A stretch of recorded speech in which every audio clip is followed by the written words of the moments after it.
Hello, Accelerated Math 6-7 students. We are working in Module 7, and this is Lesson 3. So open up your comp books, and in your table of contents, the title that I need you to write down is Constant of Proportionality and Equations. All right, so for our goal this lesson, this is what it says. Let me try to get it focused in there. Okay. Today we are practicing the constant of proportionality and writing equations with it.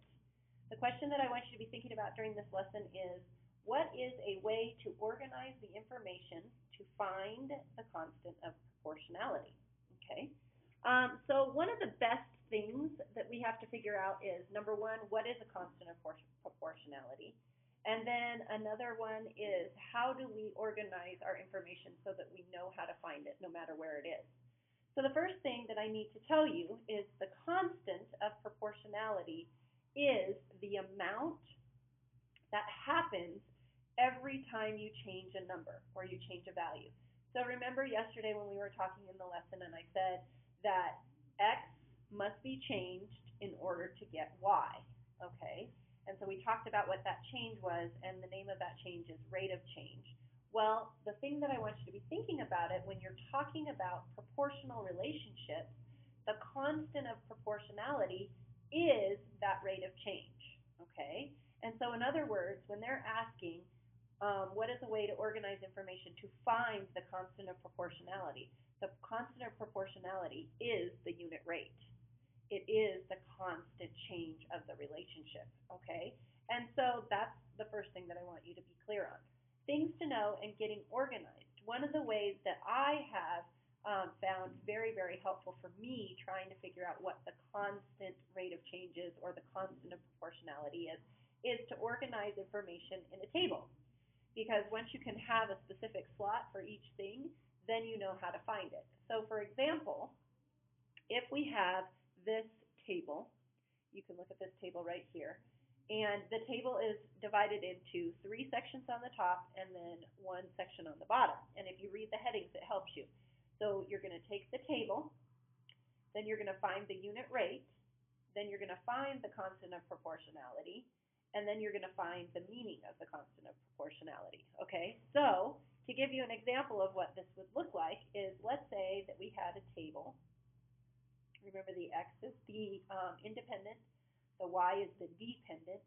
You will never get y without changing x, okay? And so if we had a table that looked like this, then your job would be to figure out what is the constant of proportionality. So let's look at this table right here. All right, so the first thing that you have to do, and what you've been learning for the last couple of days, is you are given a table with some values, and you have to decide if this is a proportional relationship that's happening in this table. So the first thing that I recommend that you do is find the unit rate. And so the way that we always find unit rate is we remember that y happens because of a change to the x value. Okay, so remember we talked about that in class yesterday. Y happens because of a change to the x value, and the way we change it is we multiply it. Okay, so the question that we asked several times yesterday was, y equals what times x? Okay, so let's look over here. So over here we would have 3 equals what number times 1? Well, that's very easy, 3. Okay, so now let's try this one. 6 equals what number times 2? And notice I'm using the numbers that are in the x column. So what number times 2 gives us 6?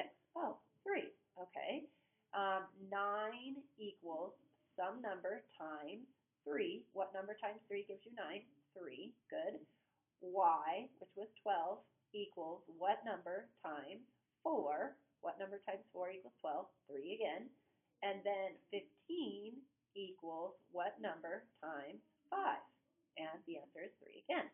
So now you have found the unit rate. You have found the number that they all changed by. So remember, when we're finding unit rate, you can also write this as a rate. And the way that we do that is the rate would be the y happens because of a change in x. So we have 3 divided by 1. What is 3 divided by 1?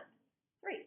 Okay, so now we're going to do y divided by x. So y divided by x equals 6 divided by 2. What is 6 divided by 2? 3. Y divided by x, so we would get 9 divided by 3. What is 9 divided by 3? 3. The y value is 12 divided by the x value, which is 4. What is 12 divided by 4? 3. And then you have the y divided by the x one last time. So the y was 15, the x was 5. What is 15 divided by 5? 3. So these all have an answer of 3. The change equals 3.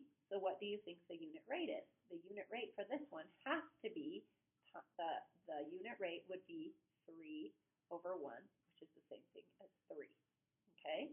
So then our constant of proportionality, because remember, in order for it to be a constant of proportionality, every single ordered pair has to have the same one. If it's different, there's no constant. Okay? So is this the same in every single one? Yes. So the constant of proportionality is 3. Okay? And then the meaning of the constant of proportionality is for every x value, there are 3 times the amount for the y value. So let's see if that makes sense. Okay, so for every x value, so here's a 1, 3 times the amount of the x value gives you the y. So 3 times 1 gives you 3. If your x value is 2, 3 times 2 gives you 6. 3 times 3 gives you 9. 4 times 3 gives you 12. 5 times 3 gives you 15. Okay, so that's the meaning of the constant proportionality. So every x value you take, you have to take that x value times it by 3, and that gives you the y value. Okay, and so that's what you have to know about the meaning of it. So table, write your table in there. Okay, figure out what the unit rate would be. Okay, your constant, because it happened in every single one of those sections of your table, so the constant has to be 3. And then the meaning of the constant of proportionality is for every x value, there are 3 times the amount of the y value. Okay? So, going back up here, what is a way to organize the information to find the constant of proportionality? Is plug it into a table, and then it helps you organize everything so you can see it. All right, so you do have a practice problem, and I am going to have you do this one on your own to make sure you are listening. It takes 2 pieces of bread to make sandwiches for the basketball team. There are 15 team members, and they all like 2 sandwiches each. What is the total amount of bread needed? So you're going to use a table, and you're going to set up the ratio that you know. So remember that on the ratio table, you're telling something that's the independent and then the dependent. So I would say, it says what is the total number of pieces of bread needed? Wouldn't you say that the sandwiches depend on the bread? So we would say you would have to have 2 pieces of bread for every 1 sandwich. So that would be your ratio. So you're doing 2 per 1. So it would be 2 pieces of bread for every 1 sandwich.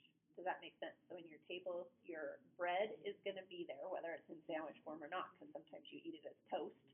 But in this case, we're making sandwiches. So the sandwiches depend on the bread. So the x value is going to be the bread. The sandwiches are going to be the y. Okay? And then you have to remember there are 15 kids, and they each like 2. So you're going to have to factor that in as you're working. Okay?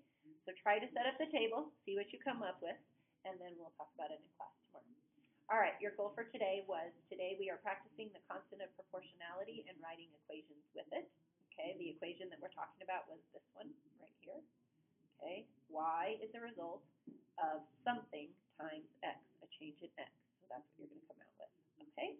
All right, my darlings, that's all that I have for you in this lesson, and I'll see you all tomorrow.